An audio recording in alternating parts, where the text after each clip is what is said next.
Buenas tardes, mis hermanos. Dios los bendiga. Estamos aquí reunidos. Le damos gracias a Dios por permitirnos estar reunidos para ponerlo a Él en primer lugar. Ponerlo a Él en el primer lugar en nuestras vidas. Hoy, el día del Señor, el día en que Él resucitó, celebramos su muerte. Celebramos su resurrección, que Él nos promete que también nosotros resucitaremos. Entonces, vamos abriendo nuestras Biblias en el Salmo 103. Vamos a leerlo del verso 1 al verso 11. Tenemos esa gloriosa promesa que vamos a tener vida eterna, resucitaremos junto con Él. Vamos a ponernos de pie para leer la palabra del Señor.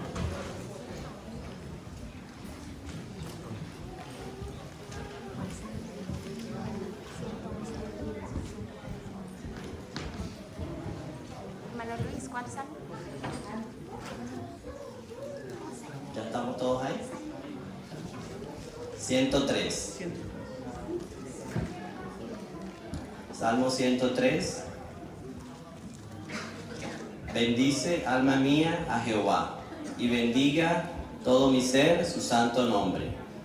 Bendice, alma mía, a Jehová, y no olvides ninguno de sus beneficios.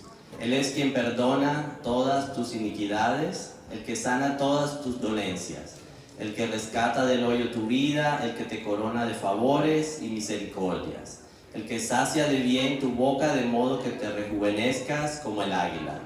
Jehová es el que hace justicia y derecho a todos los que padecen violencia. Sus caminos notificó a Moisés y a los hijos de Israel sus obras. Misericordioso y clemente es Jehová, lento para la ira y grande en misericordia. No contendrá para siempre, ni para siempre guardará el enojo. No ha hecho con nosotros conforme a nuestras iniquidades, ni nos ha pagado conforme a nuestros pecados. Porque como la altura de los cielos sobre la tierra, engrandeció su misericordia sobre los que le temen. Amén. Dice el salmista que no nos ha pagado como nosotros merecíamos. Nuestro Dios, a través de la obra de nuestro Señor Jesucristo, nos ha dado la justificación, ha puesto la justicia perfecta de Cristo, la ha imputado sobre nosotros, que estábamos en contra de Él. Vamos a orar, mis hermanos. Vamos a inclinar nuestros rostros, vamos a reflexionar todos en lo que el Señor ha hecho. De gracias, venimos esta tarde en acción de gracias, reflexionando, olvidándonos un momento de todos nuestros afanes y reflexionando en esa gran salvación que el Señor está obrando en nuestras vidas, en nuestra familia, todo lo que Él ha hecho por nosotros. Reflexionemos por un momento y derramemos nuestros corazones al Señor, dándole gracias por todo lo que Él ha hecho. Gracias, Señor, Padre Santo, por tus misericordias, Señor, que son inmerecidas, Señor, porque huíamos de ti, Señor, estábamos tan alejados, Señor. Venimos en esta tarde en acción de gracias, Señor. Venimos tus hijos, Señor, tus ovejas, que te tememos, Señor, a decirte cuán importante eres, que estás en el primer lugar en nuestras vidas, Señor, porque sin ti viviríamos una vida sin sentido, Señor. Queremos darte gracias en esta tarde, Señor, por rescatarnos, Señor, de esa vida pecaminosa, esa vida que se oponía a todo lo tuyo, Señor. Queremos darte gracias, Señor, por la obra que estás haciendo en cada familia de tu iglesia, Gracia y Verdad, Señor. Por ese gran amor porque nos has mirado, Señor, y nos has atraído con cuerdas de amor, Señor. Te damos gracias por la obra de tu Hijo amado Cristo, Señor, por la salvación, por rescatarnos, Señor, y ahora solo por su sangre, Señor, hemos sido perdonados, Señor. Creemos en tu promesa, Señor, en esa obra de salvación, en que seremos resucitados, Señor. Creemos, Señor, en tu promesa porque la vemos a cada día, Señor, tus promesas cumplidas en nuestras vidas, Señor. Te pedimos, Señor, que perdones nuestras faltas, Señor, que perdones nuestras transgresiones y nos limpies, Señor, de toda iniquidad que queda en nosotros, Señor. Que nos muestres, Señor, cada vez que estemos en situaciones frente al pecado y nos ayudes a huir de él, Señor. Porque sin tu Espíritu Santo no podemos, Señor. Que seas tú, Señor, mostrándonos por medio de tu palabra, Señor, tu voluntad, Señor, que está revelada en ella, Señor. Ayúdanos, danos espíritu de entendimiento en esta tarde, Señor, para comprender tu palabra y poder vivirla, Señor, cada día, Señor. Estamos aquí reunidos en estas tardes, Señor, poniéndote en primer lugar y dándote las gracias, Señor, por tus favores, Señor, por tu gran amor con que nos has visto, Señor. Te pedimos, Señor, que sigas ayudándonos, Señor, que sigas perseverando, Señor, que sigas agrandando nuestra fe, Señor. Te pedimos, Señor, que seas tú ministrando en cada familia de tu iglesia, Señor. Cada dificultad, cada problema de salud, Señor, te pedimos que seas tú en tu providencia, Señor, trayendo por tus medios, Señor, sanidad, pero sobre todo que seas tú trayendo salvación, Señor. A cada familia de tu iglesia, a nuestros familiares y amigos, que seas tú atrayéndolos, Señor, trayendo salvación. Te lo pedimos, Señor, en el nombre de tu Hijo amado Jesús. Amén. Algunos anuncios. El próximo jueves tenemos reunión de parejas. Invitamos a todos los matrimonios a que vengan a una reunión de parejas. Va a ser muy edificante. Tenemos también una reunión para los maestros de los niños el día 27, el jueves 27. Va a ser un taller donde se va a explicar algunos métodos para las clases de los niños, que vamos a tener algunos cambios. Y el 30 de octubre vamos a tener también una reunión de adoración especial con todos los niños. Los niños van a estar abajo en el sótano en una reunión especial.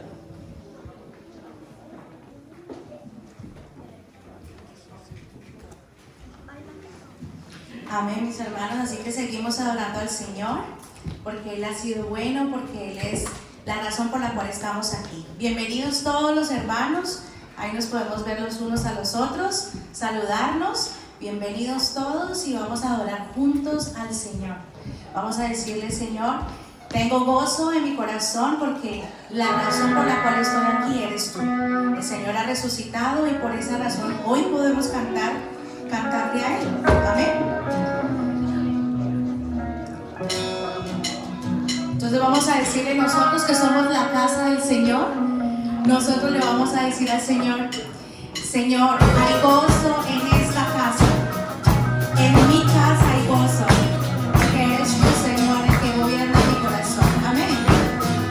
Vamos con las palmas.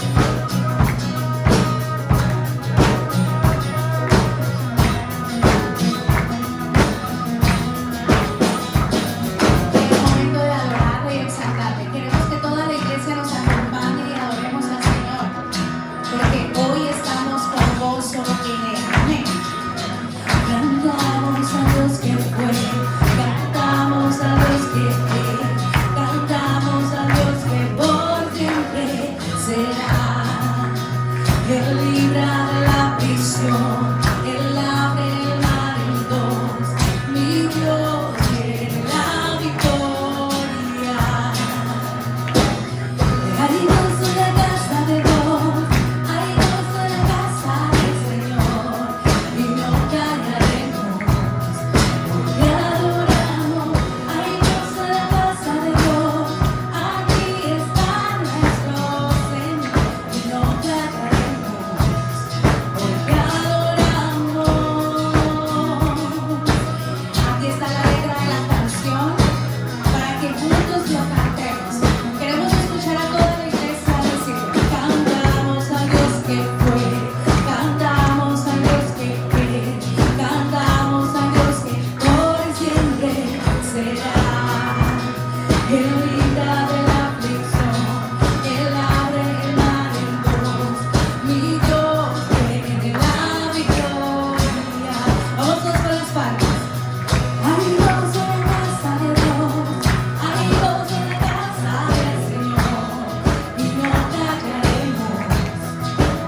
esclavos y ahora somos libres, verdaderamente libres en ti, Jesús.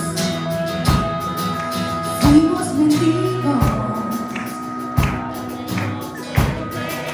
fuimos esclavos, nos acercamos por su gracia fiel, es su casa. Hoy la casa del Señor, vamos a decirle al Señor, fuimos mendigos, hoy nos Rey, fuimos esclavos, hoy libres en Él, nos aceptamos, salvados por su gracia fiel, es su casa, el cambio. Vamos a volver a decir, fuimos mendigos, ahora hijos del Rey, fuimos esclavos, hoy libres en Él, nos acercamos, salvados por su gracia fiel, es su casa y cambia. Hay gozo en la casa de Dios, hay gozo en la casa del Señor, y no callaremos. Hay gozo en la casa de Dios, aquí está nuestro Señor, y no callaremos. Hay gozo en la casa de Dios, hay gozo en la casa del Señor, y no callaremos. Adoramos, hay gozo en la casa de Dios, aquí está nuestro Señor, y no callaremos. Hoy te adoramos, Señor, hoy te adoramos, mi Dios, hoy te adoramos,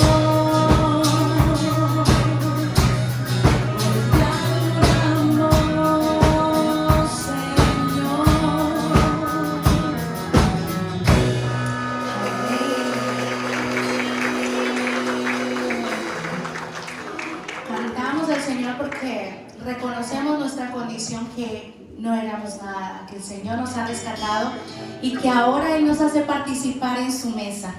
Amén. Estamos gozosos por eso, porque el Señor ha sido más que bueno.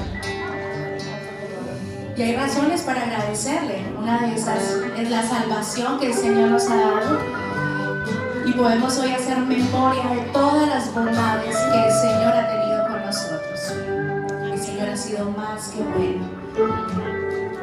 Y es la oportunidad para que tú reflexiones y lo cantes con inteligencia y pienses aquello que Dios ha hecho por cada uno de nosotros y le digamos al Señor, gracias Señor por tu bondad, porque has sido más que bueno, Señor. Has estado allí, Señor, conmigo, Señor, en todo momento, Señor.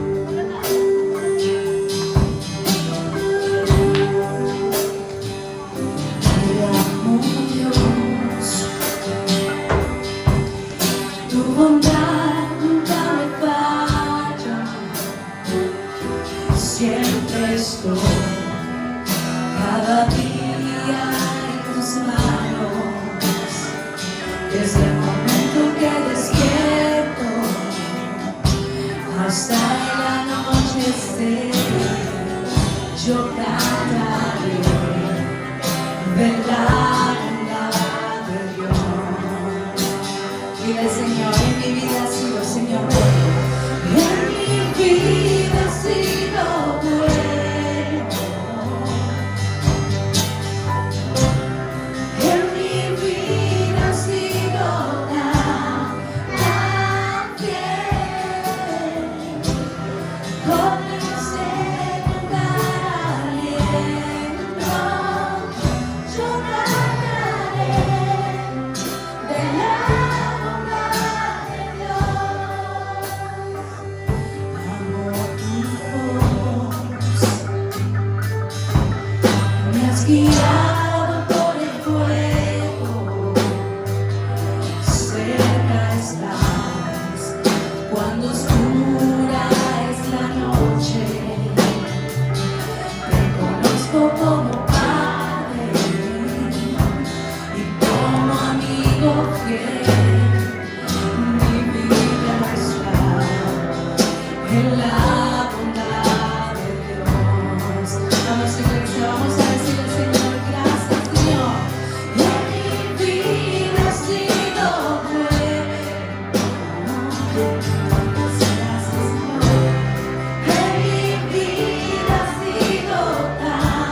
Señor con nosotros, amén.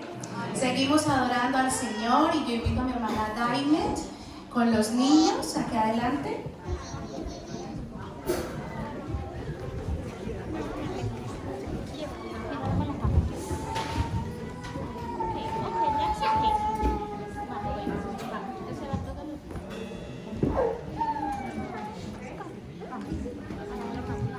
Vamos a cerrar nuestros ojos.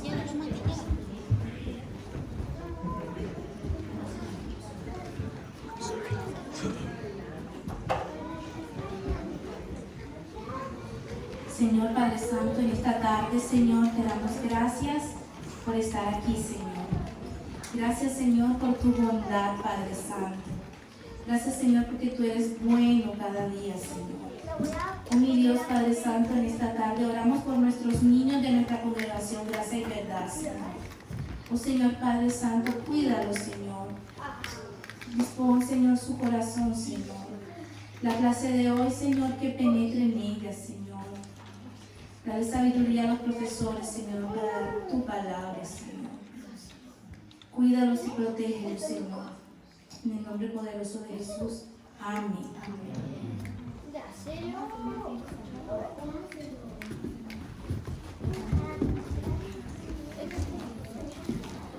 Dios les bendiga a todos mis hermanos. Los niños van saliendo, por ahí si los maestros les pueden ayudar a los niños. ¿Es en serio? ¿Es en serio?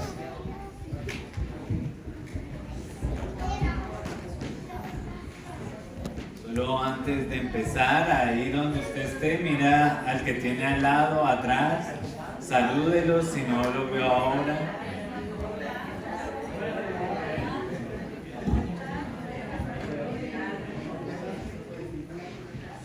Bienvenidos a los que nos visitan hoy. Le damos una bienvenida. Si pueden colocarse en pie para que los saludemos. La hija de mi hermana Mireya, Dios les bendiga, bienvenidos a la iglesia. Bienvenidos nuevamente a los amigos de mi hermana Yesenia, igualmente Dios les bendiga. Aquí veo una persona nueva. ¿Cuál es su nombre? Gerardo, bienvenido y bienvenido al esposo de honor que está hoy con nosotros. Le damos unas gracias al Señor. Y hoy domingo, Día del Señor, hoy en todo el mundo, todos los cristianos, los seguidores de Cristo, nos reunimos en el nombre del Señor a celebrar que Él ha resucitado, que hace 2000 años Jesucristo se levantó de la tumba. ¿Por qué? Porque Él fue el que dio vida eterna a todos los que creen en Él.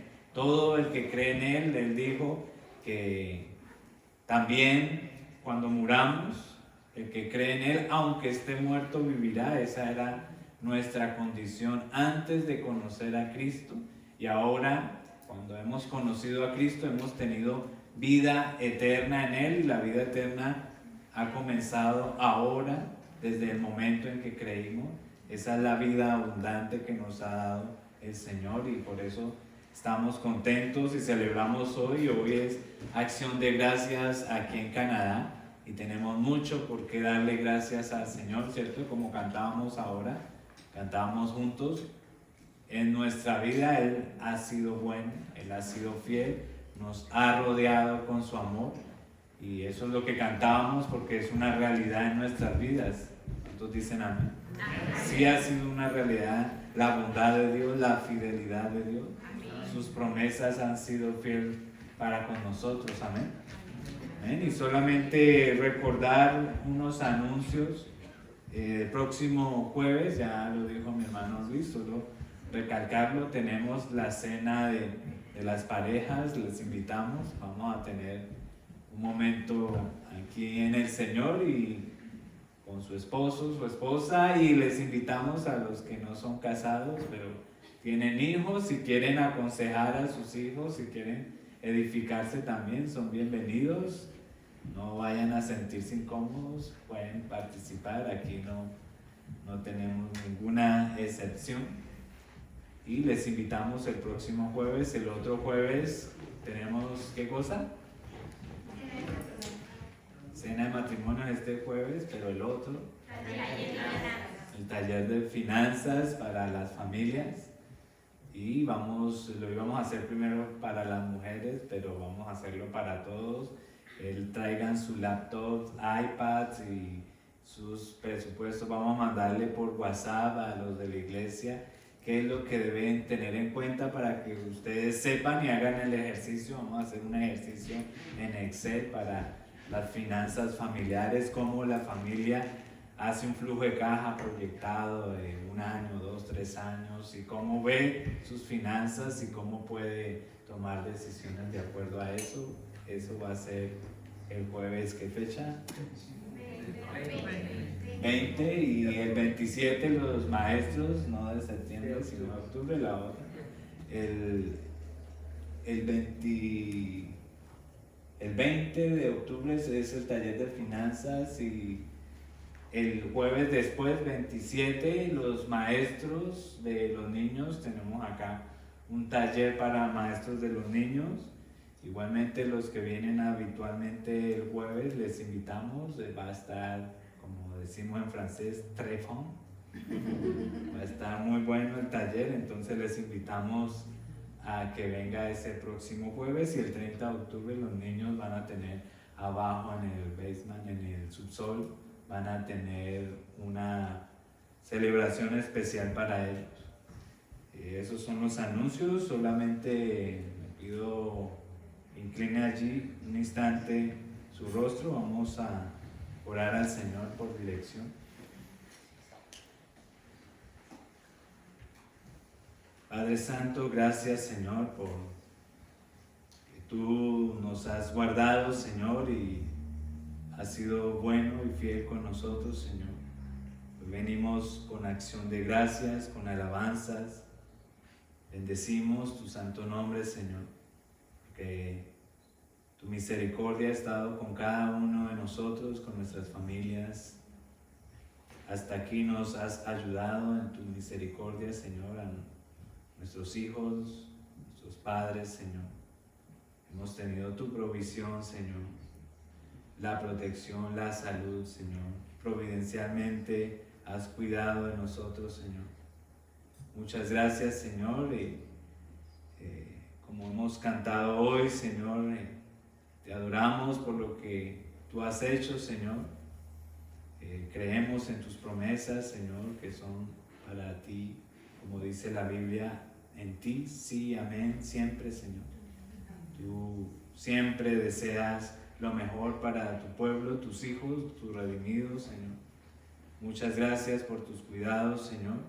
Y te pedimos especialmente, Señor, para que nos guíes por tu palabra, que seas tú habilitando, Señor, que nos des oídos para escuchar tu palabra y la boca, Señor, para hablar tus dichos, Señor, y que seas capacitando al que expone, Señor, en su debilidad, Señor, y en su incapacidad, que sea tu Espíritu obrando en cada uno de los corazones en esta tarde, que lo oramos en el nombre de Cristo Jesús. Amén. Amén. Yo le invito a que abra su Biblia en el libro Segunda de Pedro, y hoy empezamos nuevamente con la serie Segunda de Pedro. Ya terminamos versículo por versículo la primera carta de Pedro. ¿Cuántos fueron bendecidos por esa carta? La primera carta de Pedro. Una carta bastante actual, porque hablaba de la persecución social, no una persecución física, sino una persecución social, una presión social que los primeros cristianos hace 2000 años, en el primer siglo, ahí en esas diferentes ciudades que nos habla en Primera de Pedro, que era Ponto, Galacia, Capadocia, Asia y Bitinia, ciudades que hoy están situadas en la actual Turquía de hoy. Esas iglesias allí fueron perseguidas por el Imperio Romano en su tiempo, porque se convirtieron a Cristo. Y el paganismo que había en el contexto, en el imperio, presionaba para que ellos se identificaran con la cultura del imperio, la cultura romana. Pero estos cristianos tuvieron muchos problemas, mucha presión del gobierno, del imperio romano, internamente en sus familias, esposos no convertidos o esposas no convertidas. Había una guerra interna, hijos convertidos pero sus padres no. Y una vez conocen el Evangelio es contracultural, va a una dirección contraria a la que va la cultura de ese entonces, y vimos que es lo mismo hoy, no hay nada nuevo debajo del sol, la misma persecución que tuvieron en el primer siglo es exactamente la misma que viven los cristianos hoy, y la podemos identificar con esa primera carta. Y ahora en la segunda carta de Pedro, ahí en el capítulo 1, y vamos a estudiar verso a verso por estos próximos meses, por los domingos futuros. Vamos a estudiar verso a verso esta carta. Hoy solo vamos a ver 4 versículos, pero esta carta fue escrita unos 2 años o 1 año después, dicen los eruditos que estudian el detalle de cada una de las cartas. Ahora vamos a ver un poco el contexto. Pero poco tiempo después que se escribió la primera carta, y Pedro advirtió que había una persecución que había de venir, que los cristianos debían prepararse, y finalmente no pasó mucho tiempo y la persecución pasó de una persecución de ideas filosófica, una persecución del imperio cultural, pasó a ser a una persecución física. Y ya los cristianos no eran perseguidos culturalmente, socialmente, sino que ya eran perseguidos físicamente, ya demandaban su vida, y los cristianos tenían que dar su vida a causa de los evangelios, o del evangelio más bien. Y eso, lo que vimos en la primera carta, fue solamente un anticipo de lo que Pedro ahorita va a decir en esta segunda carta, y antes de empezarla es solamente recordar una situación que pasó hace mucho tiempo en el estado de California,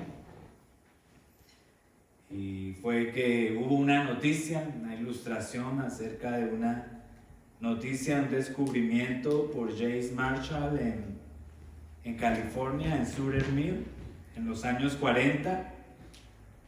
Ahí en los Estados Unidos, muchas personas de diferentes lugares, por la noticia del descubrimiento de James Marshall acerca de oro en el estado de California en los años 40, y llegaron muchas personas, migraron de todos los estados de Estados Unidos a California, tomaron tierra, mar, aire, y llegaron familias, lo dejaron todo por perseguir el sueño dorado ahí en el estado de California, en Sutter Mill.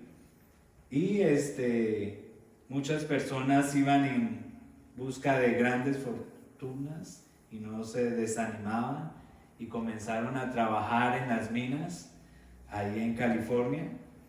Y eso nos habla de la realidad de que no todo lo que parecía oro era en realidad oro allí en el estado de California, porque era un estado rico no solamente en oro, sino en pirita. Pirita es un material muy, muy parecido al oro. Brilla como el oro, se ve como oro, pero cuando es probado, no era oro finalmente. Y las personas con el sueño lo dejaron todo y corrieron detrás de esta piedra que es prácticamente como un hongo que crece por todas partes, la perita, y no tiene ningún valor. Esa piedra que parece oro no tiene ningún valor, pero mucha gente y muchos buscadores lo dejaron todo, dejaron familias, dejaron su estado, su ciudad de nacimiento por perseguir el oro ahí en California y fue llamado la pirita, fue llamado el oro de los tontos. ¿Por qué? Porque dejaron todo para ir tras la promesa de oro y resulta que encontraron fue mucha perita y encontrar oro sí lo encontraban, pero no como todos se lo prometían. Y habían solo dos formas de distinguir el oro. Una era mordiendo la piedra, si era blandito, ese era oro. Si de pronto le dañaba un diente, eso es seguro que no era oro, sino pirita. Y otra de las formas de testear si era oro lo que encontraron era tomar la piedra y rayar una cerámica blanca o un muro blanco. El oro dejaba su traza dorada, pero la pirita dejaba su traza negra, verdosa. Y así identificaron y aprendieron a saber cuándo era oro y cuándo era pirita. Y esa ilustración de California, muchos corrieron tras ese sueño, incluso en la moneda hoy en día en California le llaman el estado de oro y hay un logo recordando ese evento que pasó. Muchas personas fueron desilusionadas por falsas promesas de oro y finalmente lo perdieron todo por ir tras una promesa que brillaba como oro, pero no era oro. Y eso nos ilustra hoy que mucha gente está en la posición similar. Mucha gente hoy en día son como esos buscadores de oro que buscan en todas partes promesas espirituales, prometen muchas cosas espirituales, prometen nuevos programas, nuevas filosofías, entretenimiento, experiencias, vengan y obtengan un mayor nivel de espiritualidad o están buscando algo que parece brillar como si viniera de parte de Dios y le ofrecen mayores resultados, mejores retornos si usted invierte su vida en esas ideas y dice algo grande viene, hay puertas abiertas y todo el vocabulario que se promete, pero cuando realmente se dan cuenta que esas promesas no funcionan, terminan desilusionados de estos buscadores como los buscadores de oro de California, porque es como decían ellos, el oro de los tontos y eso es lo que nos recuerda que no debemos aceptar nuevas tendencias que no están fundamentadas en la palabra de Dios, sino que son ideas de hombre. Y de eso precisamente es lo que se trata la segunda carta del apóstol Pedro. Es una advertencia a las personas acerca de cuáles son las verdaderas, preciosísimas, dice él, grandísimas promesas de Dios y cómo se detectan los falsos maestros. Ese es el tema principal de toda la carta de segunda de Pedro. ¿Por qué? Porque hubo una presión social, una persecución a la iglesia y dentro de la misma iglesia, dijo Pedro, dentro de ustedes mismos salieron falsos maestros, falsos apóstoles y por eso esta enseñanza de hoy, que es el primer capítulo, los 4 primeros versículos, lo hemos llamado las preciosas y verdaderas promesas de Dios. ¿Quiere usted saber cuál es el verdadero oro? ¿Cómo vamos a probar si el hallazgo que hemos tenido es el verdadero oro y no una pirita? Es yendo solamente a la palabra de Dios y solo a la Escritura. No hay nada fuera de la Escritura, ninguna experiencia, no hay pragmatismo, no hay filosofías nuevas tendencias.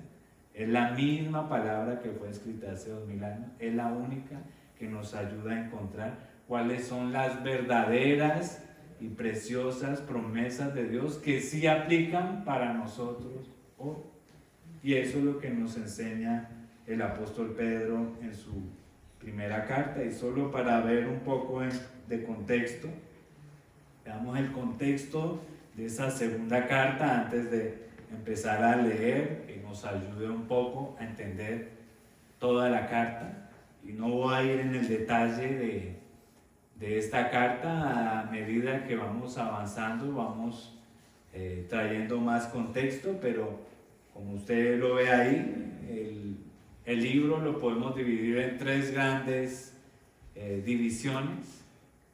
La carta de Pedro tiene solo 3 capítulos, usted la puede leer en tan solo 30, 40 minutos, toda la carta.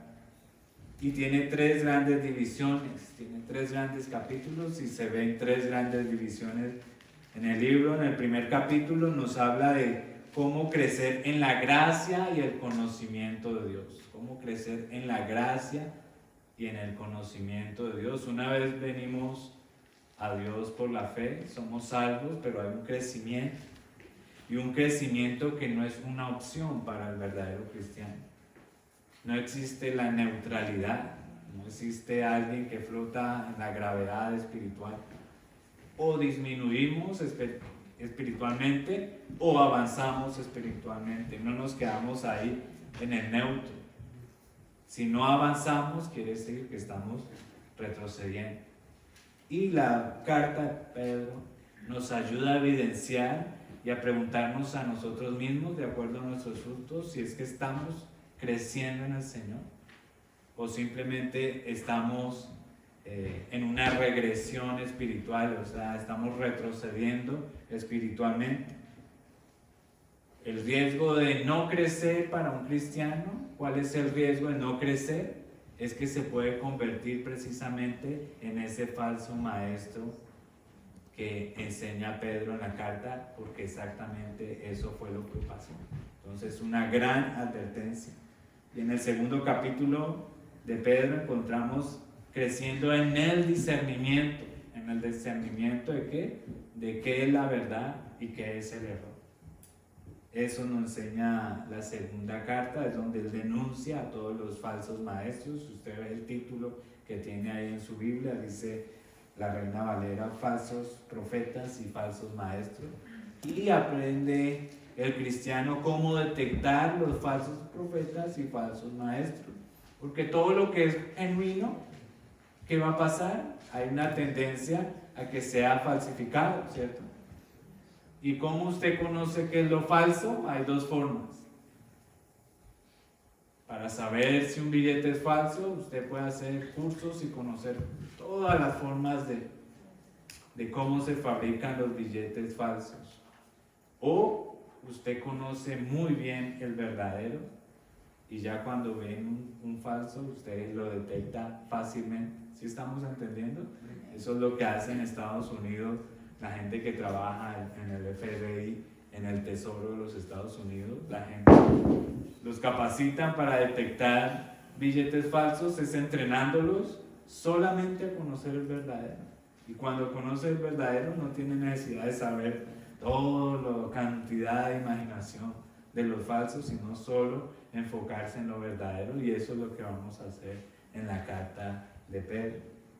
Y en el tercer capítulo nos va a hablar de crecer en nuestras expectativas, crecer en nuestra esperanza, porque el apóstol Pedro nos va a hablar acerca de la realidad de la segunda venida del Señor. Y finalmente él tiene un prólogo que lo llamas el saludo inicial y tiene una conclusión que son solamente 2 versículos. ¿Y qué es lo que nos hablan cada uno de esos capítulos? Primero el primer capítulo nos hace un llamado al despertar y a la madurez espiritual. Todo cristiano debe madurar espiritualmente. El segundo capítulo nos hace la advertencia de los falsos maestros y el peligro de ser inmaduro, un cristiano profesante inmaduro.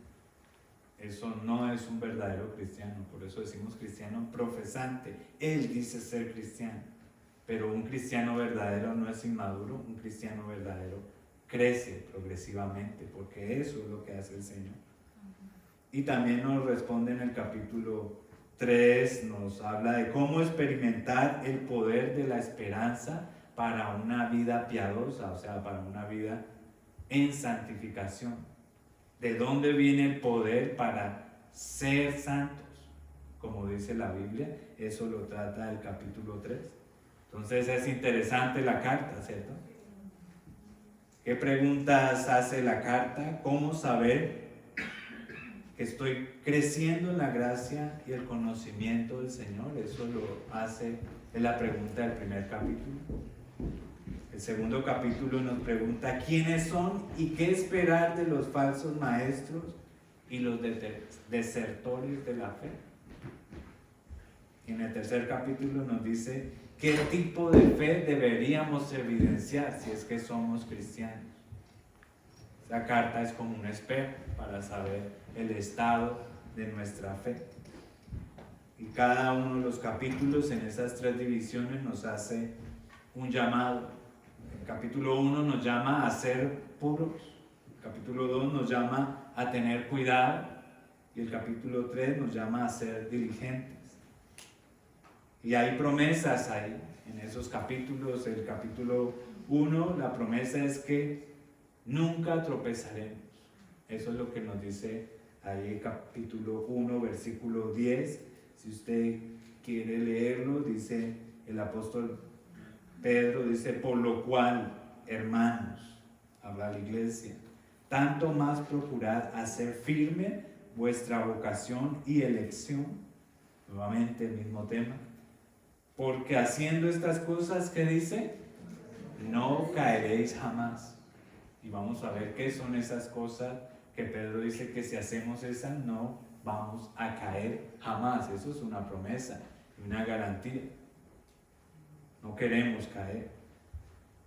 Capítulo 2 nos dice que el Señor nos rescatará en cualquier situación que estemos, aún en la persecución.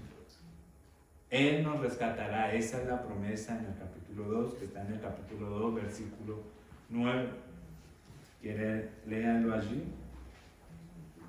Capítulo 2, versículo 9 dice, ¿sabe el Señor librar de tentación a quiénes?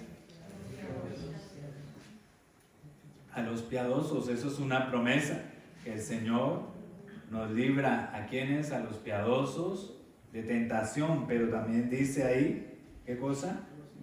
Y reservar a quienes, a los injustos, para ser castigados ¿cuándo? En el día del juicio. Eso es otra promesa que está allí.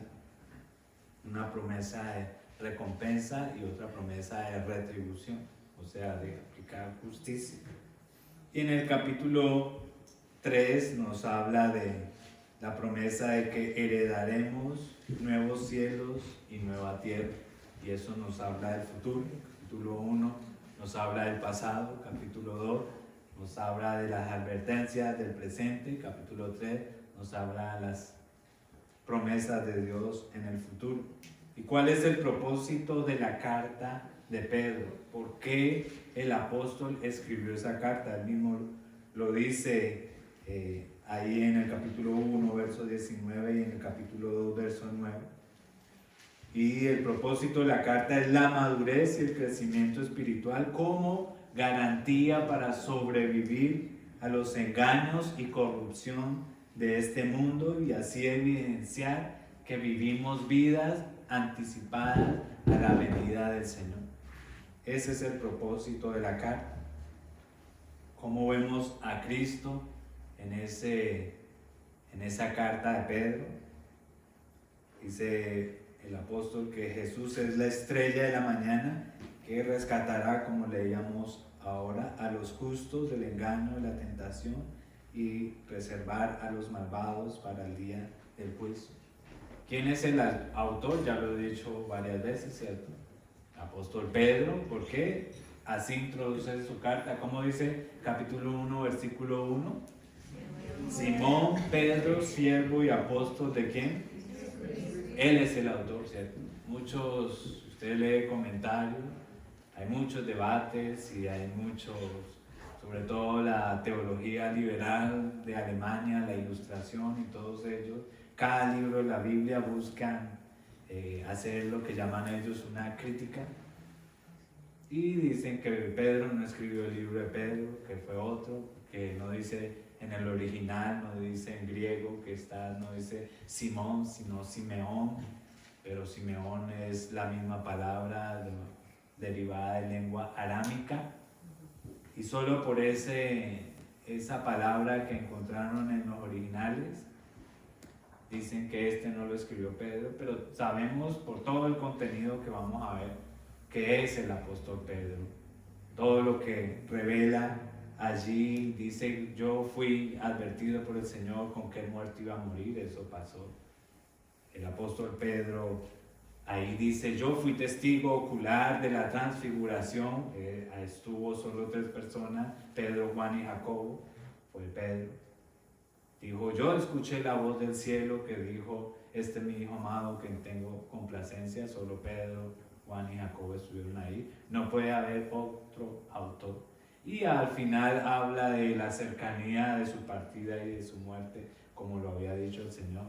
Todo indica que podemos estar seguros que se trata del apóstol Pedro, es el autor de esa carta. ¿Cuándo la escribió? Aproximadamente en los años 65 y 68, justo cuando hubo un incendio ahí en Roma, y ese incendio fue lo que desató la persecución. En ese entonces era el emperador Nerón, y que hoy en día tenemos evidencia histórica de esos hechos, y que hubo persecución a los cristianos, y Nerón en su maldad acusó a los cristianos de haber incendiado Roma en ese entonces, y hubo una persecución a los cristianos con esa justificación de que fueron los que provocaron el incendio, y toda la cultura romana fue en contra de los cristianos y no toleraban al cristianismo a causa de las acusaciones de Nerón.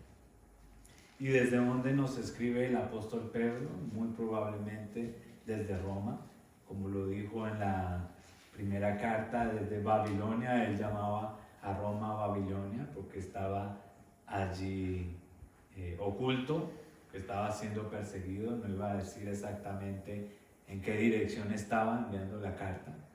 Y eso es lo que sabemos del contexto de la carta del apóstol Pedro. ¿Por qué es importante el contexto? Porque lo que vamos a hacer en la palabra de Dios es encontrar cuál fue el mensaje original para los lectores originales que el apóstol Pedro quiso transmitir, y el Espíritu Santo al mismo tiempo, y cómo esa misma palabra providencialmente Dios quiso que quedara registrado en este libro para todas las generaciones cristianas futuras, por todas las verdades que Dios y el Espíritu Santo decidieron que quedarían para nuestra amonestación, nuestro crecimiento.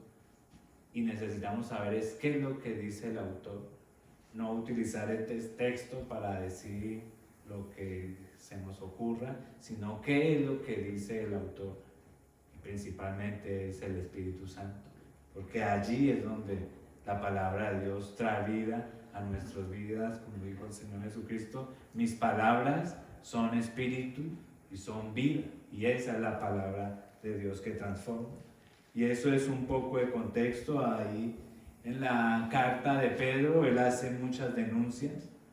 No sabemos específicamente qué corriente filosófica o qué herejía trataba él de denunciar específicamente. Él lo dejó abierto a muchas cosas. Sabemos que él estaba en contra de aquellos que criticaban la segunda venida del Señor, como ustedes otra vez con la venida del Señor, todo el mundo dice que Él va a venir y no viene. Habían burladores como en ese entonces, como los hay ahora. Pedro habla sobre esos que criticaban la segunda venida del Señor. El rechazo de la autoridad de la profecía del Antiguo Testamento. Muchos encontraban en el Antiguo Testamento como que las profecías no se cumplían, o encontraban cómo distorsionar el Antiguo Testamento. Predicó y advirtió en contra de eso en 2 Pedro 1, 19 al 21. También aquellos que eran miembros de la iglesia pero se apartaron de ella, amonestaban amonestó a la iglesia a tener cuidado con los que eran miembros de la iglesia, pero se apartaron. Eso se llama apostasía. También habla de la conducta moral cristiana, aquellos que repudian la conducta moral cristiana que nos enseña la palabra de Dios.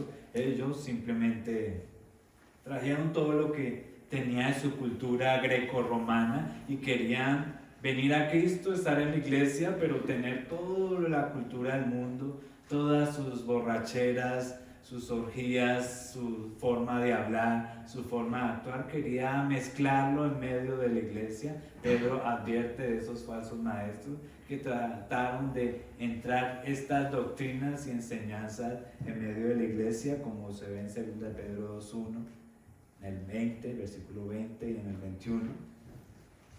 En otras palabras, el libertinaje moral que trataban de introducir los falsos maestros a la iglesia, y él defiende con la doctrina de cómo es una iglesia, cómo funciona una iglesia. Ellos inventaban fábulas artificiosas, dice Pedro. O sea, solo eran cuentos que decían, no tenían una base en la palabra de Dios. De hecho, despreciaban la autoridad de las Escrituras.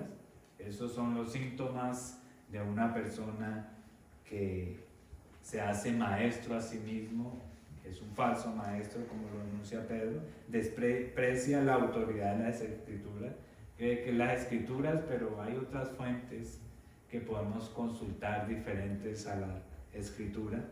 Tenían una falsa doctrina sobre los ángeles, de los que se sienten superiores. Ellos, estas personas eran gnósticas que veían a los ángeles y a los demonios y creían que ellos eran superiores a los ángeles y podían mandar a los ángeles. Algo parecido hoy con algún movimiento que cree que tiene poder sobre los ángeles, puede reprender, echar al diablo al infierno, encadenarlo y todas esas cosas. Eso no es nuevo. Pedro lo va a denunciar ahí en 2 Pedro 2, capítulo 2, versículo 10. También estos falsos maestros hablaban de revelaciones, tenían visiones, sueños, revelaciones privadas, interpretaciones extrañas. 2 Pedro 1:16 y 2 Pedro 2:3, él denuncia cómo saber si es la palabra de Dios, cómo podemos estar seguros si queremos seguir. Alguien dijo, yo soñé, tuve una visión, ¿cómo sé que yo es de Dios? Porque se cumple lo que la persona dice, su visión, o a qué debo yo estar anclado y qué es mi garantía de que la palabra de Dios es la que se cumple. Pedro habla de eso, cómo detectar un falso maestro cuando habla de sus visiones y revelaciones privadas. También habla de la moralidad de estos falsos maestros que prometen libertad de la corrupción, cómo tener un nuevo nivel espiritual, pero finalmente muestran que ellos mismos son esclavos, son ávaros, hacen mercadería de ellos, son ambiciosos, codiciosos, y lo que prometen libertad ellos mismos no pueden ni siquiera ser libres de la esclavitud del pecado. Eso es lo que dice el apóstol Pedro, 2 Pedro 2:19. También ellos niegan reconocer el juicio venidero. Ellos no creen que va a haber un juicio venidero, estos falsos maestros, sino que todo va a salir bien. Al final, pues, los justos, todo el mundo va para el cielo, nadie va a ser condenado porque Dios es amor. Eso es lo que decían esos falsos maestros hace 2000 años. ¿Será que son necesarias esas advertencias hoy, el apóstol Pedro? ¿O esas ideas ya fueron combatidas y vencidas? Todas esas ideas se reencauchan, vuelven otra vez, toman nuevos nombres, pero son las mismas. Y eso es lo que nos va a enseñar esta carta del apóstol Pedro. Ellos tenían en su contexto político, geográfico, había una conquista de los romanos y querían colonizar ciudades, el imperio se extendió y los romanos no solamente conquistaban una ciudad, sino que la conquistaban culturalmente y la querían romanizar. Mismo ellos tenían una mezcla de su cultura de griego, los helenos y los romanos, y querían a todo lugar convertir a estas personas a su cultura romana, a su panteón de dioses romanos. Tenían, como nos habla Hechos capítulo 14, tenían a sus dioses, Zeus, que era Hermes Zeus, que nos habla Hechos 14, dios romano. Tenían en Hechos 19, nos habla de seguidores de la diosa Diana. En otro se llama Artemisa, depende de qué ciudad estaba, pero era la misma influencia de la religión grecorromana en ese entonces, y había culto de hecho a los emperadores. A los emperadores se les decía Ave César, que quería decir que él era Dios. Se le utilizaba la palabra Curios, eso es lo que significa César o Kaiser en alemán, que significa que el emperador era el Señor, o sea, el soberano dueño de todo. Y ellos se hacían, los emperadores, se hacían dioses a sí mismos. La Biblia nos enseña de que ¿quién es el Señor? Dios dio a Jesucristo un nombre, sobre todo nombre, para que delante de Él se doble toda rodilla de los que están en el cielo, en la tierra y debajo de la tierra, y toda lengua confiese que Jesucristo es ¿qué? El Curios, el César, el Señor, el Kaiser. Es Cristo el Señor, no César, no los emperadores romanos. Y esa era la presión cultural y social que tenía el imperio romano. Por eso en 2 Pedro 1:10 el apóstol Pedro dice: por lo cual, hermanos, procurar tanto más de hacer firme vuestra vocación y elección, porque haciendo estas cosas no caeréis jamás. Y eso es lo que el apóstol le está diciendo a estas iglesias de Asia Menor, ahí en la actual Turquía. Y eso es el contexto en grandes rasgos que tenemos de esta carta. A medida que avanzamos vamos conociendo más contexto, pero si tú ves así, ahí en su Biblia, en el capítulo 1, versículo 1, y el apóstol Pedro introduce su carta diciendo: Simón Pedro, siervo y apóstol ¿de quién? De Jesucristo. Y recuerde que el escritor divino de esta carta, ¿quién es? El Espíritu Santo. El escritor humano es Pedro, como lo vemos ahí, pero detrás de este autor está el Espíritu Santo de Dios, queriendo traer un mensaje. Y esta carta no la leemos como una carta cualquiera. Hay verdades en toda palabra. Creemos exactamente en la inspiración de las Escrituras plena, inspiración plena, cada palabra, cada pronombre, cada verbo, cada conjugación. Creemos que es importante porque Dios nos está revelando sus verdades y es a través de la palabra que nos transforma. Amén. Y eso es lo que ha creído la iglesia, al menos conservadora, en toda la historia. Y es importante cada palabra, como el apóstol Pedro se identifica primero Simón con su nombre original, y después dice Pedro, que fue el nombre que le puso el Señor Jesucristo cuando lo llamó, ¿recuerda? Y él se identifica ahí como siervo, ¿cierto? En el original doulos, en griego, que significa esclavo. En algunas Biblias, en la mayoría dice siervo, ¿cierto? Pero la palabra real es esclavo, no es siervo, es esclavo, sino que la Biblia la han tratado de contextualizar y suavizar un poco a medida que tienen el concepto negativo de esclavitud, pero había un concepto positivo de esclavitud también. Gente que estaba en la miseria, en la mendicidad, y la única forma de tener un sustento para su vida era darse como esclavo a un amo bueno, y era el sistema social del pasado, y no había nada malo en eso.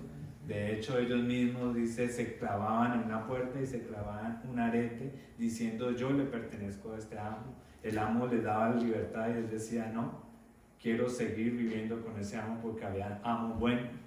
Y sus hijos terminaban viviendo ahí, que se llamaban criados, por eso viene la palabra criado. Pero ahí la palabra verdadera es esclavo de Jesucristo y apóstol de Jesucristo. Y Pedro primero utiliza la palabra esclavo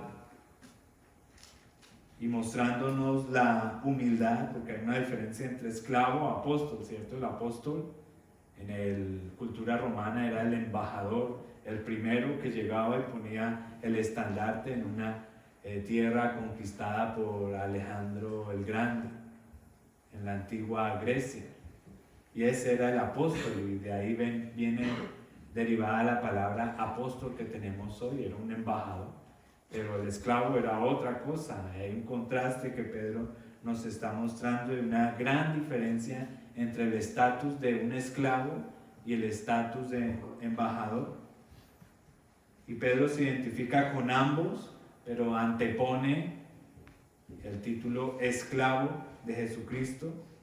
No quiere usar su posición de autoridad como apóstol que tenía, sino que él quiere mostrarnos quién es realmente Pedro para nosotros que recibamos su carta como la realidad que somos, como iguales en Cristo. Y eso es lo que nos está mostrando Pedro, como decía el Señor Jesucristo acerca de los que se enseñorean. En Lucas capítulo 22, 25 dice el Señor Jesucristo: los reyes de las naciones se enseñorean de ellas, y los que tienen autoridad sobre ellas son llamados bienhechores.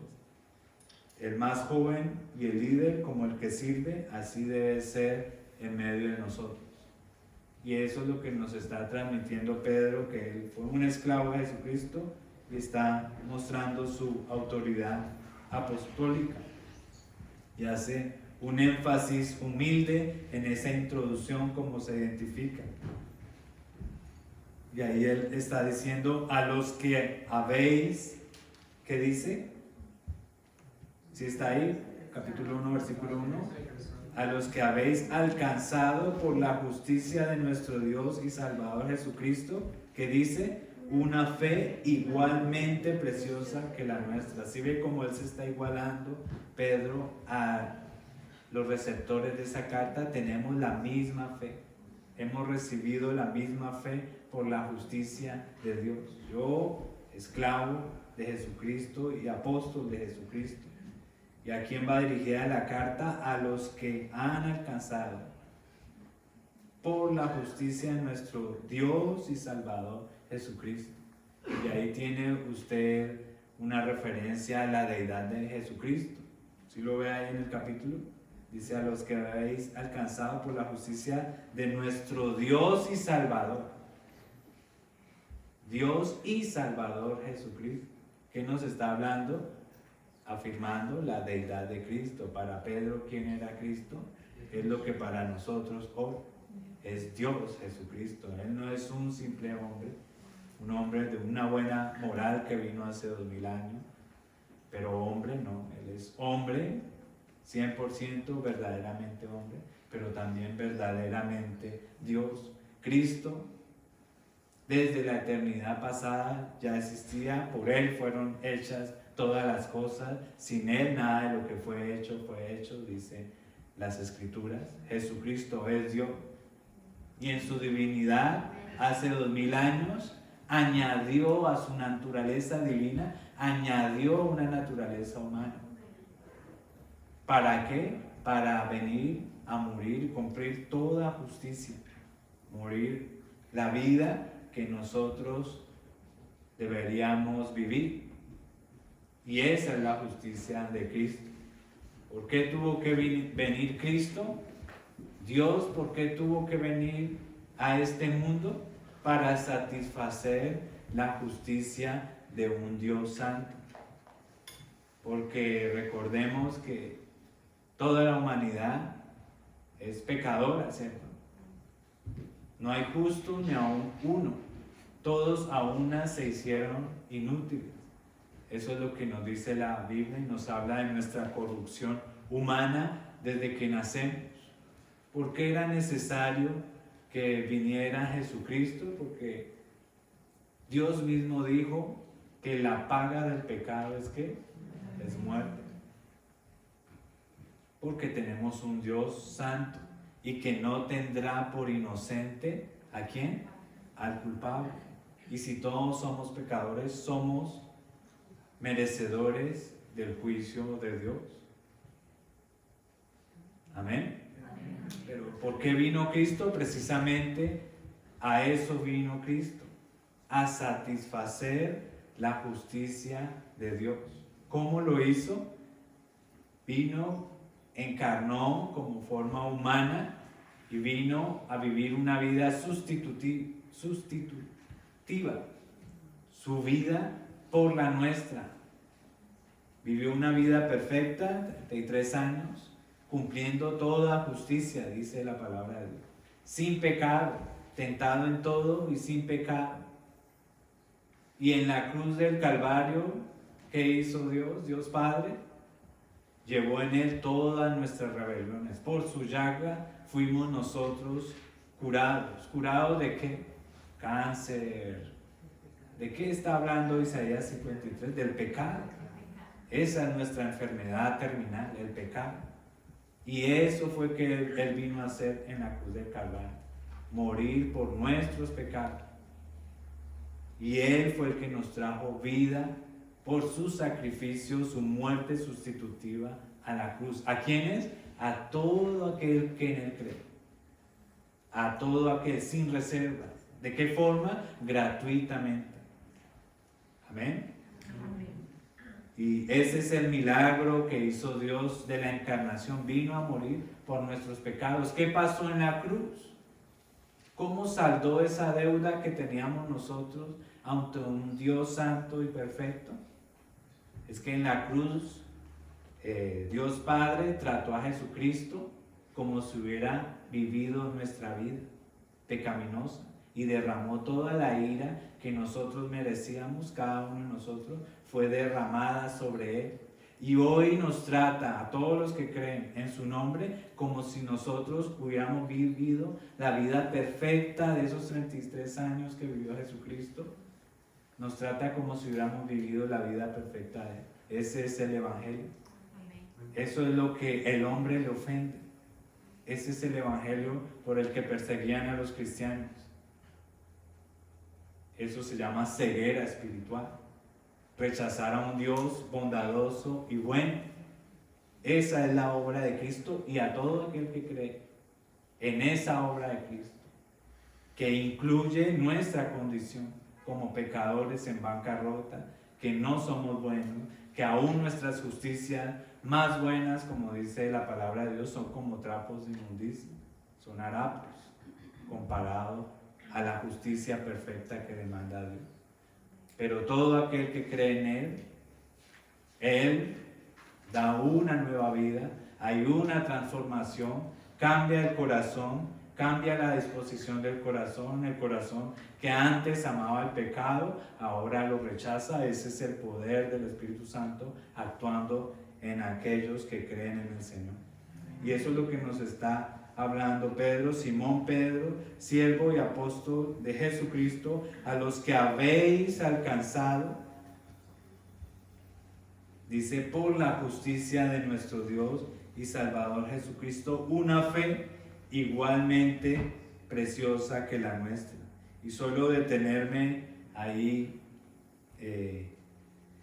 sobre esa palabra, a los que habéis alcanzado. Ustedes pueden ver ahí en 2 Pedro 1.1, ahí hay unas palabras en griego, ya la van a ver.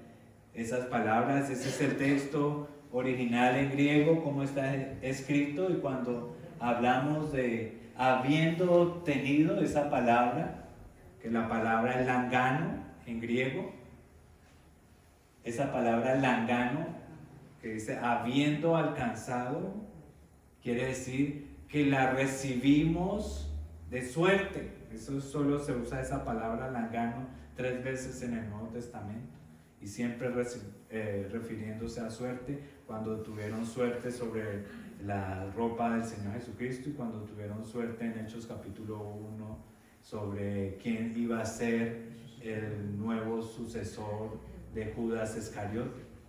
Y esa palabra específicamente la utilizó el apóstol Pedro en el original, de habiendo alcanzado la justicia.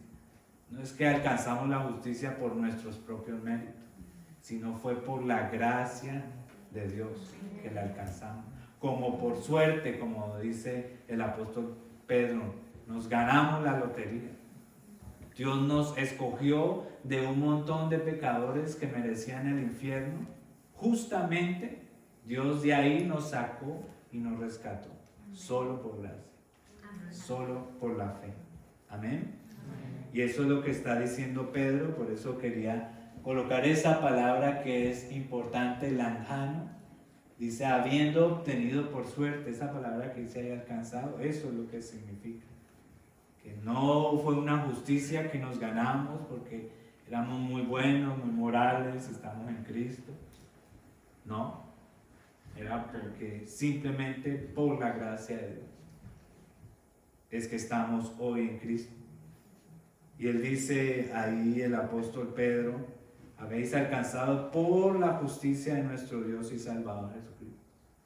¿Qué quiere decir? Por la justicia de nuestro Dios y Salvador. Es por la justicia de Él, no por la nuestra, que hemos alcanzado una fe genuina. O sea que la fe es un don de Dios. La fe es un regalo de Dios. ¿Cómo la obtuvimos? Por la justicia de Cristo, solo por gracia.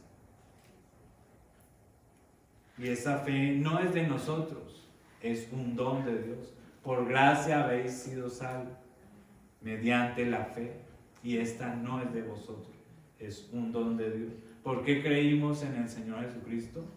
No creímos porque éramos muy inteligentes o más morales. ¿Por qué creo yo y no mi vecino? No porque yo sea más moral que mi vecino o más inteligente, fue solo por gracia.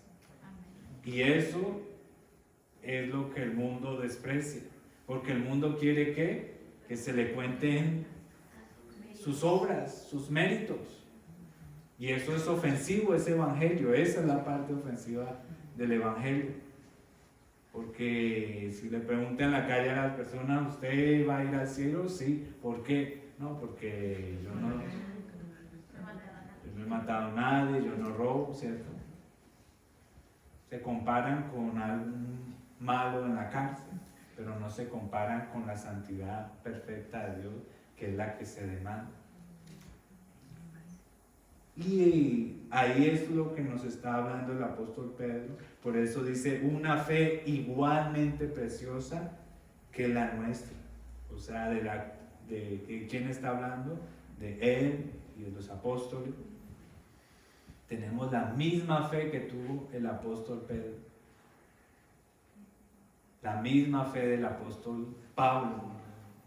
El apóstol Pablo y el apóstol Pedro vimos todo lo que pasó en su vida, ¿cierto? En la vida del apóstol Pedro, que tenía un corazón por Dios, que lo amaba a Cristo, ¿cierto? Durante la prueba, ¿se acuerdan esa noche antes que lo entregaran? Le dijo al Señor Jesucristo, Señor, aunque todo el mundo te deje, yo nunca te dejaré. ¿Se recuerdan? Y él, para él era una verdad, y él confiaba en su propio esfuerzo. Y hasta el punto que llegaron los guardias del templo y fueron y buscaron al Señor Jesucristo. ¿Qué hizo Pedro? Sacó su espada y le cortó a este hombre la oreja, ¿cierto? Jesucristo se la colocó otra vez en su lugar, pero Pedro estaba decidido y fuerte cuando estaba con el Señor Jesucristo y estaban todos los discípulos. Pero ¿qué pasó unos pocos tiempos después, cuando Jesucristo fue llevado preso, prisionero, y todos los discípulos huyeron, y Pedro fue tentado a confesar a Jesucristo como su Señor, que dijo: yo no conozco a Cristo, lo negó. Después, sí, tú hablas como Él, vistes como Él. Yo te vi con Él, y dice que aún blasfemó, negando a Cristo. ¿Por qué? Porque tenía una confianza en sí mismo, una autoconfianza. Y finalmente Jesucristo murió. ¿Y qué hicieron los discípulos liderados por Pedro?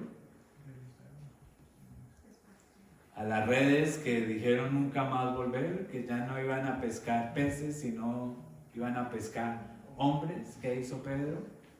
Y llevó a todos los discípulos, a 8, por allá en la playa. Estaban todos allá pescando. Nuevamente volvieron a sus antiguas redes porque estaban desilusionados. Cristo murió. Solo les quedó eso, y no que Él dijo que al tercer día se levantaría entre los muertos. ¿Y qué pasó? Jesucristo allá fue y los buscó, a todos 8. ¿Y qué hizo el Señor Jesucristo? Los llamó, ¿cierto? Si el Señor Jesucristo no hubiera ido a buscarlos, ellos todavía estuvieran pescando. ¿Quién fue el que los trajo a la fe? Cristo. ¿Quién nos trae a nosotros a la fe? Solo Cristo. Esa es la misma fe que está hablando Pedro, una fe igualmente preciosa que la nuestra. Esa fue la fe que nos fue dado por gracia, que alcanzamos nosotros. Y dice el apóstol Pedro ahí en el capítulo 2, gracia y paz sean multiplicadas, ¿cómo? En el conocimiento de Dios y de nuestro Señor Jesucristo. Y aquí esa cláusula que está utilizando es la misma cláusula con que termina en el verso 3. Dice el verso 3, capítulo 3, verso 18, antes bien, así termina la carta, crecer en la gracia y ¿qué cosa? Y el conocimiento de nuestro Señor y Salvador Jesucristo. Y ese es el propósito de la carta, que crezcamos en la gracia y en el conocimiento de nuestro Señor Jesucristo. Como a través de la fe que se nos ha sido dada, esa fe que escuchó de los labios del Señor Jesucristo,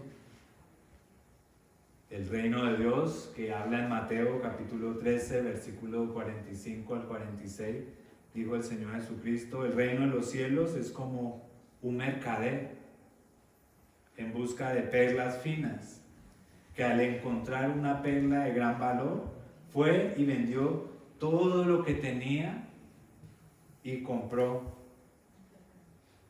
esa perla. Cuando habla el Señor Jesucristo que el reino de los cielos es así mismo, es como ese mercader en busca de perlas finas, que al encontrar una perla de gran valor, lo deja todo, vende todo lo que tiene. Ya tenía sus perlas, ese era su trabajo, buscar, pero cuando vio esa perla lo dejó todo, porque esas perlas ya no tenían ningún valor al encontrar la perla verdadera. Y eso nos habla de cómo es de preciosa esa fe que nos está hablando Pedro. Dice una fe igualmente preciosa. Y preciosa se refiere en el sentido del precio, del valor. Una fe preciosa está hablando de su valor, como una piedra, como su nombre, Pedro, ¿cierto? Está hablando de esa piedra preciosa, en ese sentido, que es lo que hemos creído por medio de la fe, lo que es el Evangelio. ¿Ha creído usted al Evangelio? La fe en el Evangelio, la fe en Cristo es preciosa. ¿Ha hecho usted lo que ha hecho ese mercader? Que cuando conoce la realidad de que fue escogido por Dios en su condición y fue llamado a Cristo, y la fe y la justicia de Cristo le ha sido otorgada solo por regalo de Dios, todas las demás cosas de este mundo son como miserias al lado de la verdadera perla que tenemos delante de nosotros, del verdadero valor que es Cristo, nuestro Señor. Él es precioso para nosotros, a punto de dejarlo todo, vender todo lo que tenemos en el sentido espiritualmente hablando, por tenerlo a Él. Eso hizo ese mercader de la parábola. Eso es lo que hacemos cuando venimos a Cristo. El apóstol Pablo, como dice el apóstol Pedro, una fe igualmente preciosa que la nuestra. ¿Por qué? Porque a esta iglesia ya había ido el apóstol Pablo a hablarles. Más adelante él habla acerca de que ya Pablo les dio las escrituras y cosas aún difíciles de entender, dice. Y esa fe preciosa también la tenía el apóstol Pablo. Y Pablo era un hombre que, como dice en Filipenses 3, dice él en Filipenses 3, 5 al 6, el apóstol Pablo dice: yo, mi vida antes de Cristo, era una persona respetable, miembro del Sanedrín, lo más alto de la religiosidad, de los 70 del Sanedrín, un grupo muy escogido. Eso él era antes de Cristo. Cumplió toda la ley a los ojos de los hombres. Él dice en Filipenses 3:5, circuncidado al 8º día, del pueblo de Israel, de la tribu de Benjamín, hebreos de hebreos, en cuanto a la ley, fariseo. Fariseo era una buena palabra, era apartado, un separatista del mundo, se había apartado y consagrado para Dios. Eso es lo que está diciendo él. En cuanto a la ley, fariseo; en cuanto al celo, perseguidor de la iglesia; en cuanto a la justicia, que es conforme a la ley, irreprensible. Nadie tenía nada que decir del apóstol Pablo. ¿Y qué es lo que dice el apóstol Pablo? Y cómo consideró todas esas perlas finas que tenía él,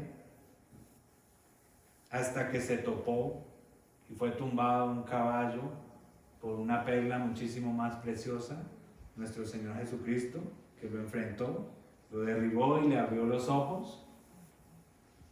Ese era el verdadero tesoro que se le había ocultado a Pablo, y cuando vio el valor de ese oro que dijo el apóstol Pablo, de todas esas cosas, de hebreos, circuncidado al 8º día, irreprensible la ley, cómo llamó a ese gran pedigrí que tenía de perfección ante el estándar del mundo, lo llamó estiércol en la Biblia.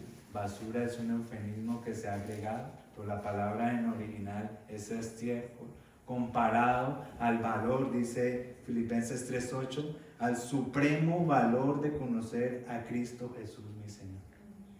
Todo eso no era nada.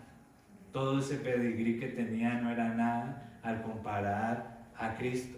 Eso es lo que dijo el apóstol Pablo. Esa es la preciosísima fe que les fue dada, y esa es la que está hablando el apóstol Pedro también, que es la justicia de Cristo, no nuestra justicia.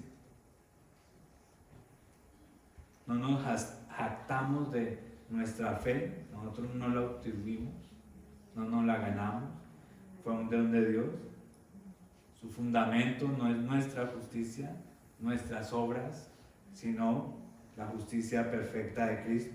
Y eso nos lo tenemos que recordar a nosotros mismos, para que no se nos suba a la cabeza a veces las buenas obras, sino que seamos considerados como, lo dijo Pedro, esclavos del Señor Jesucristo. Que no somos, primero que todo el apóstol Pedro dijo, soy esclavo y apóstol.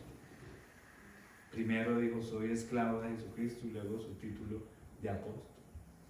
Que nosotros digamos lo mismo, ¿no? Soy ingeniero, soy contador, tengo doctorado, soy médico, soy abogado. sino cuál es nuestra vocación. Somos esclavos de Cristo, esclavos por amor. Esa es nuestra vocación verdadera. Y esa es la tierna y humilde introducción que nos hace ahí el apóstol Pedro. Se pone y se iguala a nosotros, esclavos de Jesucristo, una fe igual a ustedes. Vemos ahí la humildad y la ternura del apóstol el apóstol Pedro, perdón, en el primer capítulo, porque ya en el segundo capítulo es feroz y habla fuerte, palabras muy fuertes, hablando en contra de los falsos maestros. El tono de Pedro ya no es tan tierno y humilde, cambia dramáticamente para aquellos que no crecieron en la fe, sino que apostataron de la fe y salieron falsos maestros de entre la misma iglesia.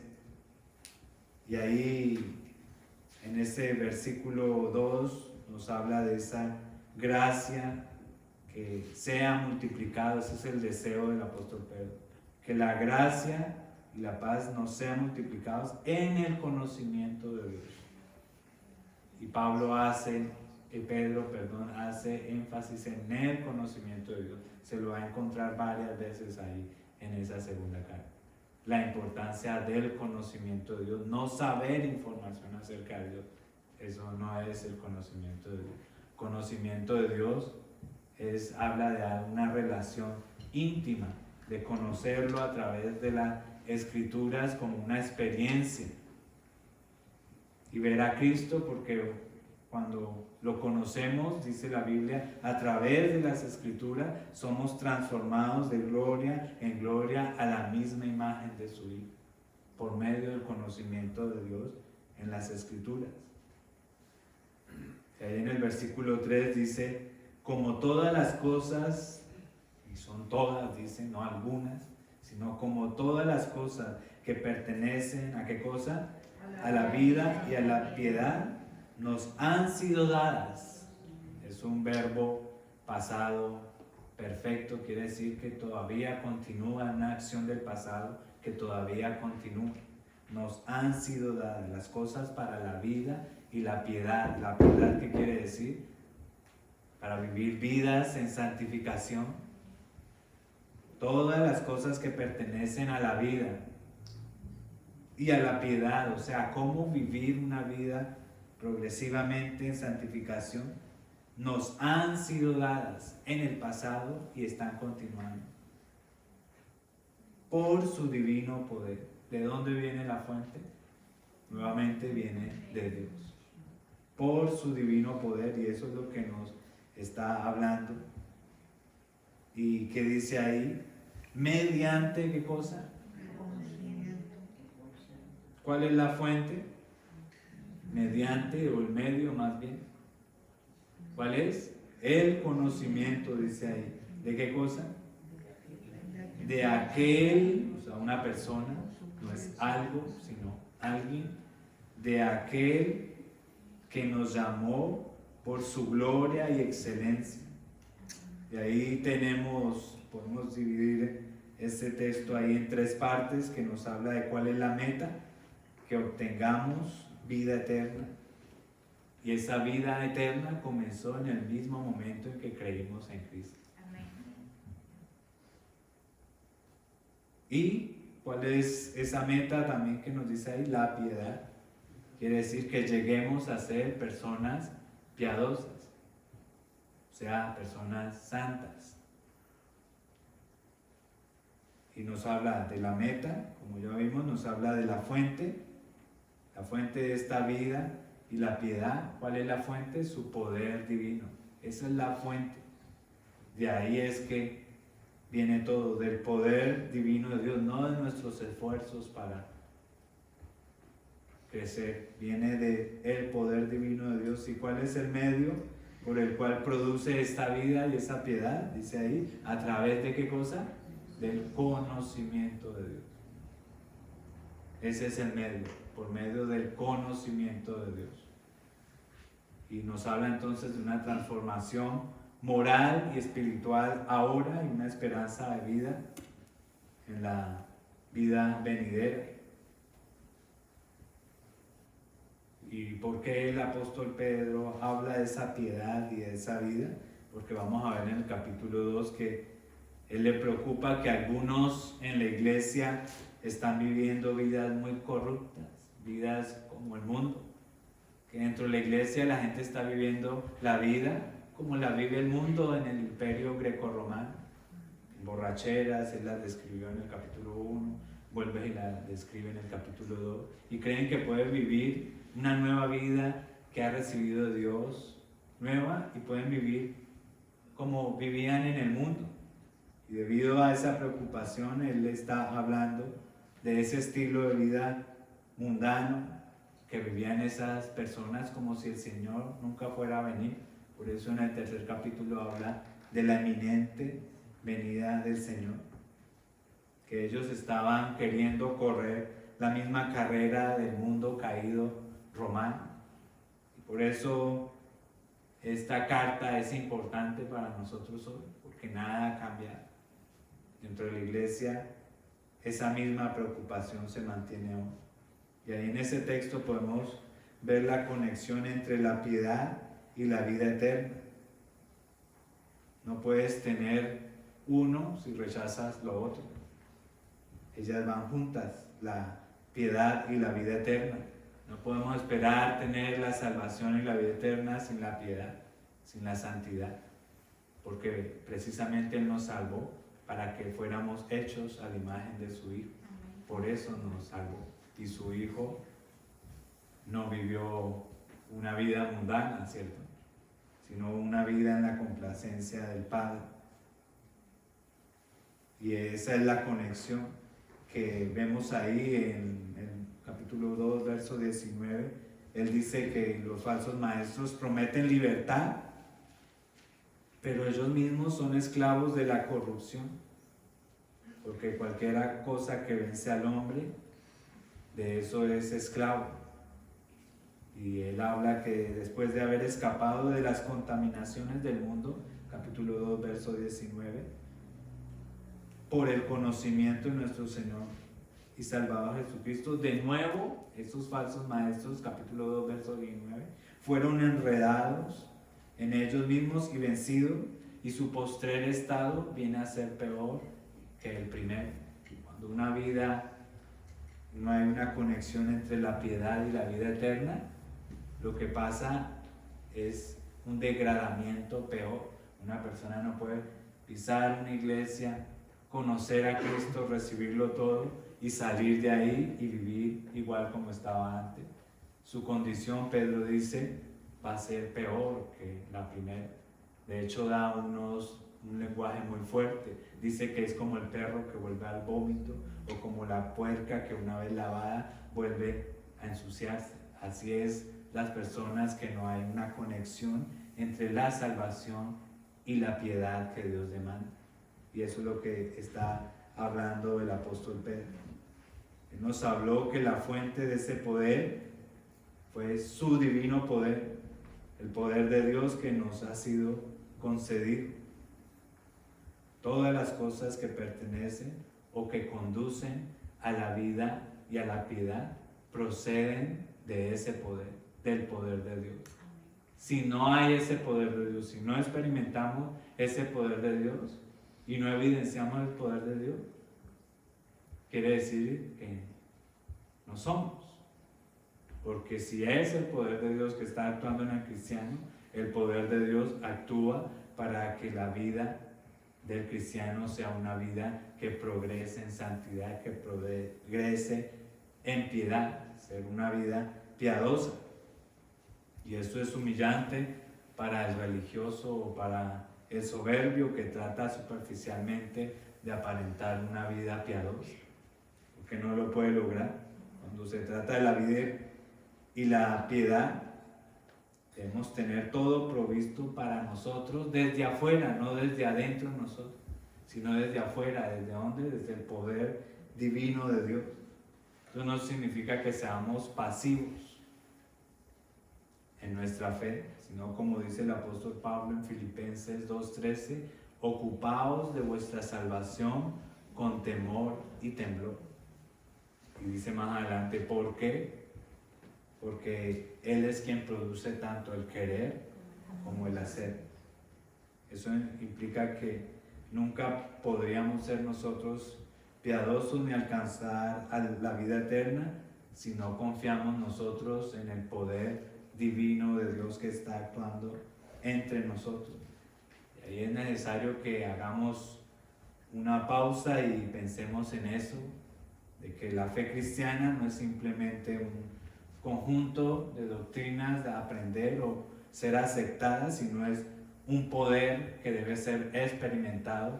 Es el poder de Dios. ¿Para qué? ¿Cuál es la meta? Para la vida y para la piedad.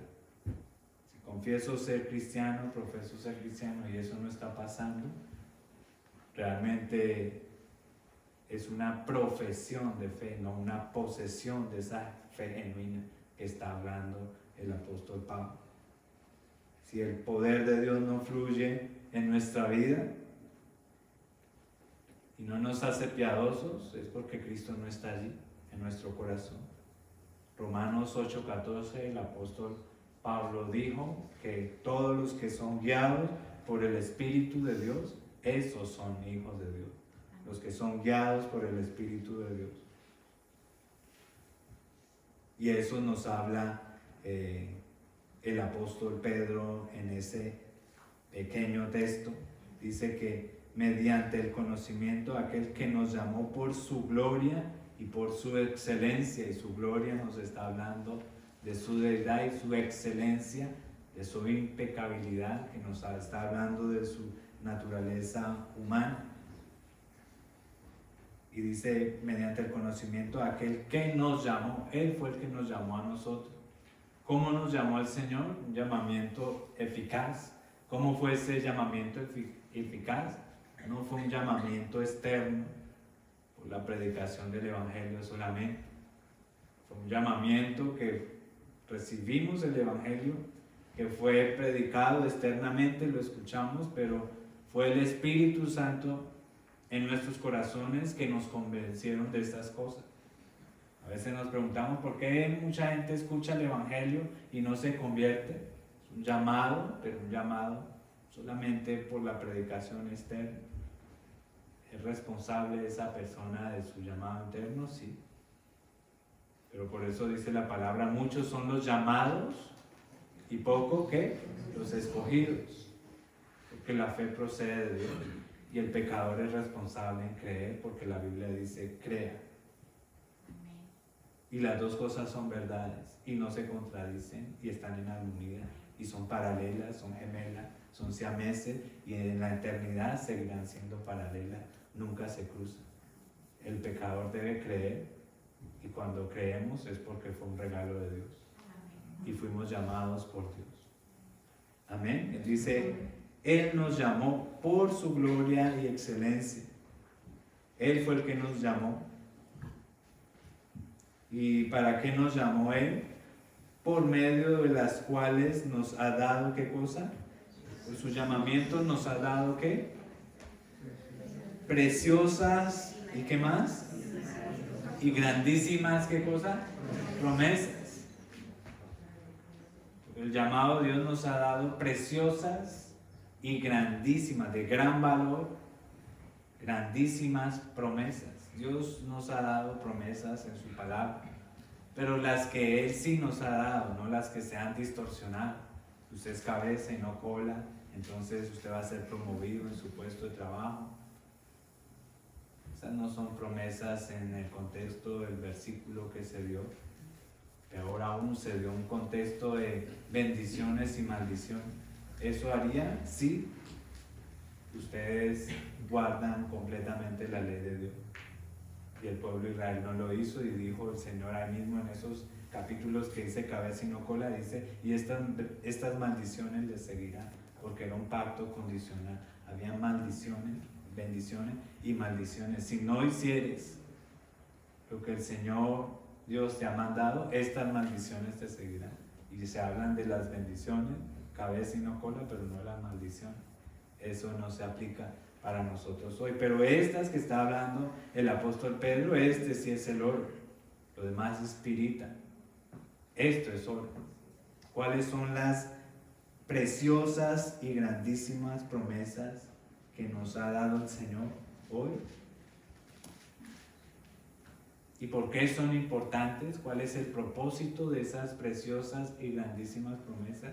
¿Cuál es el propósito? Ahí dice seguido. ¿Para qué? Propósito, ¿cierto? Para que llegaseis a ser partícipes nada más y nada menos que ¿de qué cosa? De la naturaleza divina. ¿De qué nos está hablando? De nuestra unión con Cristo.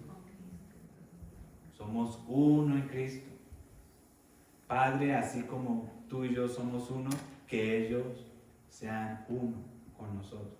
Nos hablan de la unión con Cristo en su semejanza. Esa es una grandísima promesa. ¿Sabemos qué significa unirnos, fusionarnos con Cristo, uno solo con Cristo? Él, el oro precioso, nosotros, metales perecederos, unirnos a Cristo, a Dios mismo. Esa es la promesa grandísima que tenemos ahí, para que llegaseis a ser partícipes de la naturaleza divina. Y no solo se queda hasta allí, ¿cierto? ¿Cómo se hace partícipe de esa naturaleza divina? Dice ahí, habiendo huido, ¿de qué cosa? De la corrupción que hay en el mundo a causa de la concupiscencia, debilidades, pasiones. Misma palabra. Somos uno en Cristo en su semejanza, ser como Cristo. Es lo más hermoso que Dios está haciendo. Ama tanto a su Hijo que está haciendo Cristos. Y en la eternidad va a tener a Cristo duplicado por toda parte. Eso es lo que está haciendo en nosotros. Estamos hablando de su Hijo, humanamente hablando, de su humanidad, ¿cierto? No vamos a ser dioses, porque este versículo lo corrompe. Dice, vamos a ser partícipes de la naturaleza divina. Los que venden pirita dicen, usted entonces declárelo, reclámelo, recíbalo, porque sus palabras tienen poder, porque usted puede llamar como Dios las cosas que no son como si fuesen. Solo declárelo,